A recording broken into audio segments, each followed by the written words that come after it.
Hey everybody, welcome back to Reliable Prepper.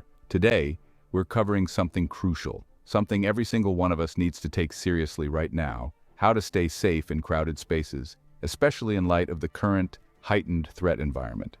I'll be honest, this topic is a bit different, and it's urgent. We need to talk about it because the risks we're facing aren't just theories or what-ifs anymore. A friend of mine who works in security and intelligence actually asked me to make this video. Someone with credentials who knows what's going on behind the scenes.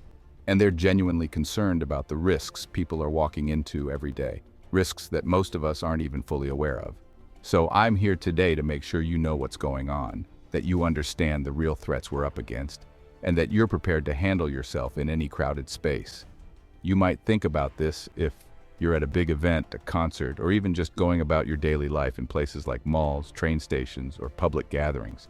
The threats are everywhere, and we need to stay sharp, stay prepared, and understand what's happening around us. And I'll be honest, this isn't the type of video that's going to make you feel comfortable, but I hope it's going to make you feel a whole lot more prepared. Before we jump in though, take a second to subscribe to the channel, hit that like button if you find this helpful, and maybe share this video with someone you care about, because these are things every single one of us needs to be aware of. All right, let's dig into what you need to know to stay safe. All right, first things first, we need to get real about the situation we're in. Right now, we're living in a heightened threat environment, which is just a way of saying that risks are higher than they've been in a long time, and it's all happening right here in our own backyard. This isn't something that's just going on overseas or in some distant part of the world. We're seeing it here, and the types of threats are becoming more unpredictable and, in some ways, harder to anticipate. So let's talk about what's driving this. We're dealing with domestic extremism that's taken root, and some of these groups are targeting government buildings, public events, and places that draw big crowds. These groups are motivated by political or ideological beliefs, and they aren't afraid to act on those beliefs. This isn't just about people being angry on social media. These are organized, real-world threats, and they're targeting places we're likely to be in. Then there's the cyber side of things, which I know might sound separate from physical safety, but it's not. Cyber threats are actually targeting critical infrastructure right here in the US, and that means anything from utilities to transportation systems to communications networks. Imagine you're at a busy event or traveling, and suddenly communications go down or transportation grinds to a halt because of a cyber attack. You're stuck in a crowded place, cut off from the usual systems we rely on. And that's when things get really dangerous, because now you're dealing with both the immediate chaos and the potential for someone to exploit that situation. And then there's the lone actor threat. And this is probably the hardest one to prepare for, because we're talking about individuals, not organized groups. These are people who are acting on their own, often driven by personal grievances or extremist ideologies. They don't have a network behind them, which makes them incredibly hard to track, and they could strike anywhere. Think about it. Any place with a lot of people but minimal security is a potential target, whether it's a mall, a movie theater, or a busy subway platform. These lone actors blend in until they decide to act, and by then, it's often too late to see it coming if you're not prepared. Now, on top of that, we've got foreign influence in the mix. There are terrorist organizations out there trying to stir up violence here in the US, and they're doing it by spreading propaganda online, encouraging people to take action locally. It's scary because it means these threats aren't just coming from organized cells overseas, they're influencing people right here at home. And if they're successful, that just adds another layer of unpredictability to all of this. Public gatherings and events are riskier now than they've ever been. We're talking about large, dense crowds with limited exits. Places like concerts, sporting events, parades, festivals. These are places where one small incident can escalate fast and where the damage potential is high. It's a sad reality, but it's one we have to face, because if we don't acknowledge these threats, we won't be prepared for them. So, with all these threats in mind, the first and most effective step you can take is to avoid high-risk and crowded places whenever possible. Now, I get it. Sometimes you've got to be in these places. Maybe it's a family outing, a special event, or you're just going about your regular routine. But whenever you can, think twice about attending big gatherings or going to locations where you're surrounded by lots of people with limited exits. And I know that sounds restrictive, but let's be realistic. Places like airports, train stations, and major transit hubs are high traffic and can be hard to avoid. But if you're there, try to get in and out as efficiently as possible.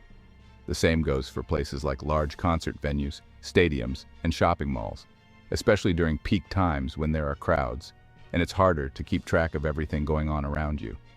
Think about it. The more people, the more chaos, and the harder it is to spot a potential threat until it's too late. When you're in these places, prioritize spots that have visible security, plenty of exits, and low crowd density. If you're at a large event, maybe think about where you're seated or where you're standing. Try to find a spot where you can see multiple exit points. And don't hesitate to take a moment when you arrive to look around and get familiar with where everything is. A few seconds spent doing that could make all the difference if something goes wrong. Now, this next part is all about staying informed. You've got to know what's happening around you to make smart choices, especially when threat levels are high. There are plenty of resources out there, and one of the best places to start is dhs.gov. Now, I know that site isn't the easiest to navigate, but if you take the time to dig around, you'll find some excellent up-to-date information that can help you understand current threat levels, advisories, and safety recommendations. And actually, I've included a link in the description to a really thorough 46-page report. It covers everything from emerging threats to practical guidance on what you can do to protect yourself. I highly recommend giving it a read when you have the chance because it's packed with insights from people who study this stuff every day. In addition to that, keep an eye on local news and follow the social media accounts of your local police, fire department, and emergency services. They're often the first to share information about any incidents or advisories in your area. And staying on top of that can help you avoid high-risk situations or areas where something has just gone down. Trust me, being aware of both the national and local threat levels lets you make better decisions about when to go out, where to go, and how to stay safe. All right, let's get into the heart of it now, developing a personal safety plan. This is what's going to help you react quickly and decisively if something does go wrong. You know the saying, failing to plan is planning to fail? Well, that couldn't be truer in a situation like this. Having a personal safety plan means you're not wasting time in an emergency trying to figure out what to do. You already know, and you can act on it immediately. Start with the basics, like identifying exits the moment you walk into any building or space. Make it a habit to look around for exits and think about the fastest way out if you need to leave quickly. Don't just look at the obvious exit that everyone else will head to. Think about alternate routes, maybe side doors or stairwells, because when panic sets in, everyone will be rushing to the same spot. Knowing where all the exits are can give you an edge in getting out safely. If you're at an event with family or friends, take a second to set a meeting point outside. This might seem excessive, but if you get separated, you'll know exactly where to regroup without wasting time searching for each other. Pick a spot that's easy to find but away from the main entrances because that area is likely to become congested or even dangerous if people are rushing to leave. Here's something a lot of people overlook. Larger venues, especially stadiums and theaters, often have safety plans or evacuation routes posted online or near entrances. It's worth checking these out if they're available, as they can give you a mental roadmap for getting out quickly if things go wrong. And for communication, since cell networks often fail in emergencies, try out some backup options. Apps that work over Wi-Fi or peer-to-peer connections like FireChat or BridgeFi are great to have on your phone if things go sideways and cell service is down. These apps let you communicate with people nearby without needing a cellular network, which can be a game changer if you're in a crowded area and can't make a regular call or send a text.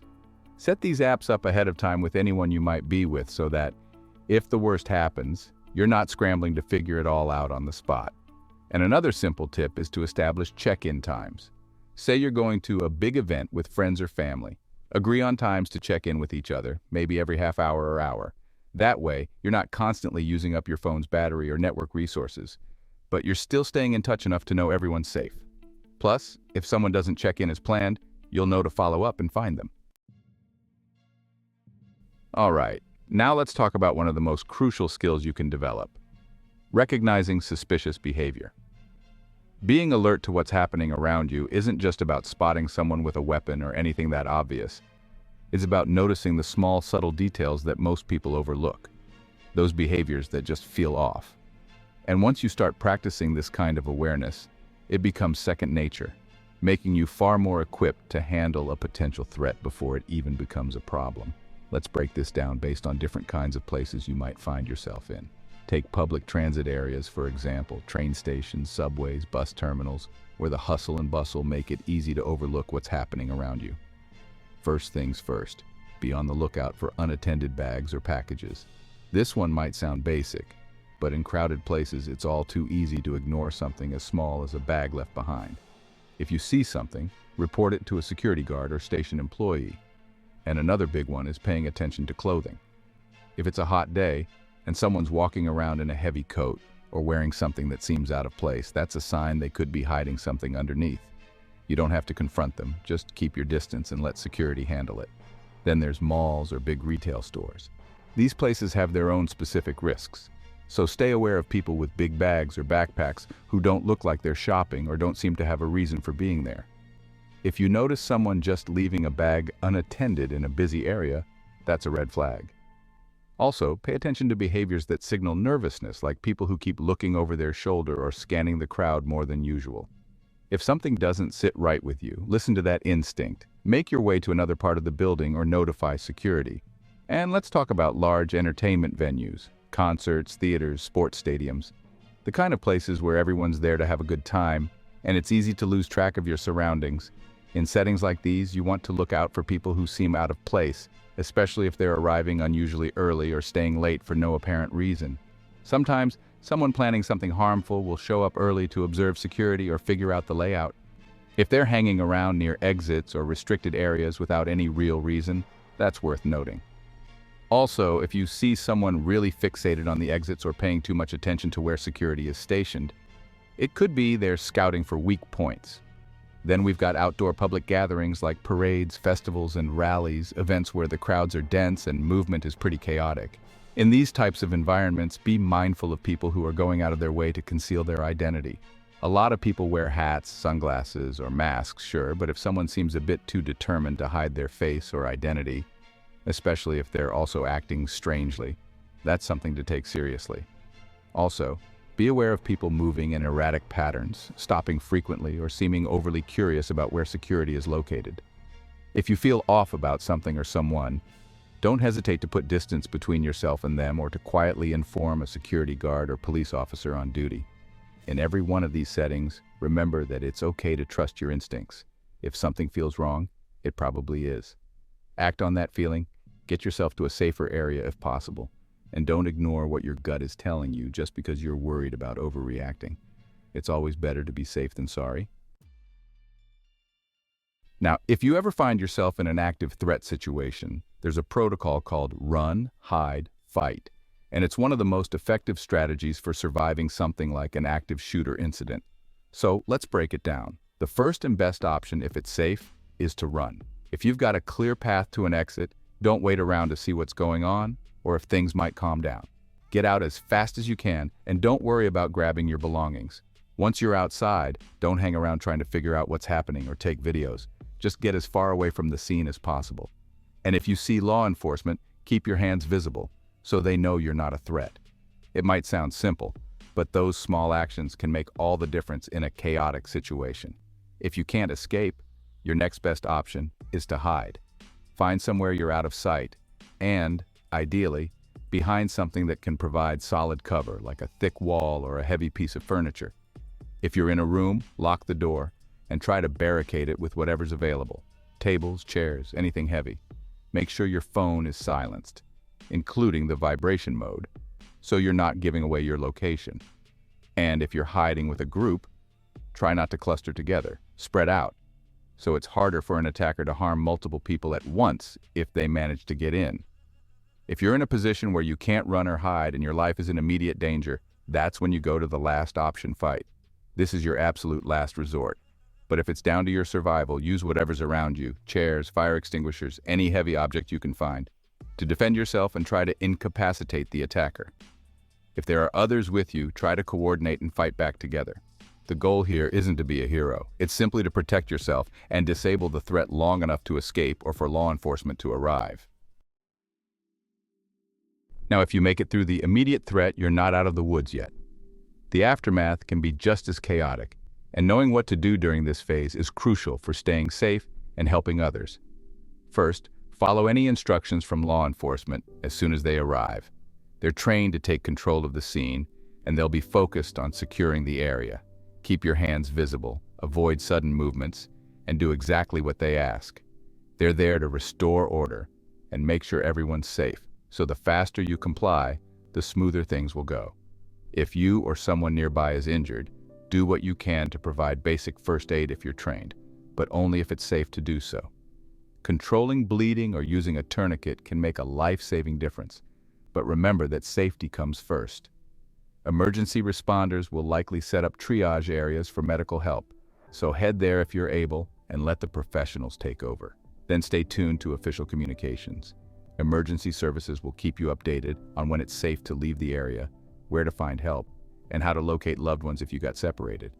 Avoid wandering off or going back to the scene out of curiosity. Secondary dangers can arise, and it's best to follow directions until you're in the clear. All right, let's wrap things up with a few extra safety measures that can help you be ready for just about anything. This is where you take your preparation to the next level. First, consider taking a few preparedness courses, whether that's in self-defense, basic first aid, or even active shooter response. These classes are offered through community centers, local agencies, and even some private companies, and having those skills under your belt gives you a big advantage. When you know how to handle yourself, you're not only protecting yourself, but also the people around you. Next, think about putting together a compact emergency kit you can carry with you. I'm talking about small essentials, like a mini flashlight, a whistle, and a few first aid basics. You don't need to go overboard, just a few items that would come in handy if something goes wrong. Having emergency contact numbers written down somewhere is a good idea too, just in case your phone battery dies. And while you're at it, consider downloading offline maps of the areas you frequent. GPS might not always be available in an emergency, so having a backup is smart. For digital security, try to avoid public Wi-Fi when you're out in sensitive locations, especially in crowded places. If you do need to use it, make sure you're using a VPN to keep your connection secure. Cyber attacks are targeting infrastructure now more than ever, and staying vigilant digitally is just another layer of safety. Finally, let's talk about the mental side of preparedness. Staying calm under pressure isn't easy, but it can make a world of difference when you're in a high-stress situation. Mental preparedness is something a lot of people overlook. But if you've mentally rehearsed what to do, it's going to help you react faster and stay more focused when the pressure's on. One great technique is to visualize how you'd respond in different situations. I'm talking about actually picturing yourself in a crowded space, maybe at a concert, a shopping mall, or a subway station, and imagining what you'd do if things went sideways. Mentally walk through the steps you'd take to find exits, where you'd go to hide, and how you'd communicate with your friends or family.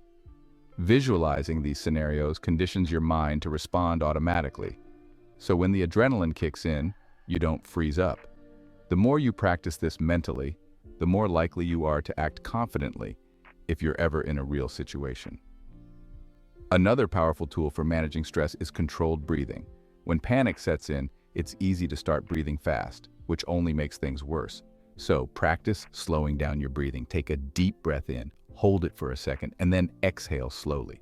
Repeat that a few times and it'll help you calm down, clear your head, and keep you from spiraling into panic mode. You can practice this anywhere, even in a crowded place without anyone noticing. And it's a technique that'll help you stay grounded when things get overwhelming. And hey, let's be honest, experiencing or witnessing something traumatic can really mess with your head. It's easy to think you should just brush it off or be tough, but there's no shame in recognizing that an intense experience can have a lasting impact on your mental health. If you go through something serious, don't ignore it. Seek out counseling or talk with someone you trust who can help you process what happened. Many communities have resources for post-crisis support, and talking things through can make a huge difference. Your mental resilience is just as important as your physical readiness, and taking care of both makes you a stronger, better prepared person overall. All right, folks, we've covered a lot today, and I know this isn't light stuff, but that's exactly why we needed to talk about it. The world we're living in is unpredictable, and personal safety can't be taken for granted, especially in crowded and public spaces. Understanding the risks we're facing, from domestic extremism to lone actors, from cyber threats targeting infrastructure to large public events, means you're already one step ahead. The threats out there are real, but by following the steps we talked about today, by developing a personal safety plan, staying informed, practicing situational awareness, and having some simple emergency tools and skills ready, you're putting yourself in a much better position to handle whatever might come your way. I just want to say thank you for sticking with me through this video, because that tells me you're serious about being prepared. And that's exactly what Reliable Prepper is all about. Staying safe, staying ready, and being there for each other when things get tough. So, if you found this helpful, please take a second to hit that like button, subscribe to the channel, and share this video with someone you care about. The more people who understand these risks and know how to prepare for them, the safer we'll all be. Remember, stay aware, stay prepared, and as always, stay safe. Thanks for watching, and I'll see you in the next one.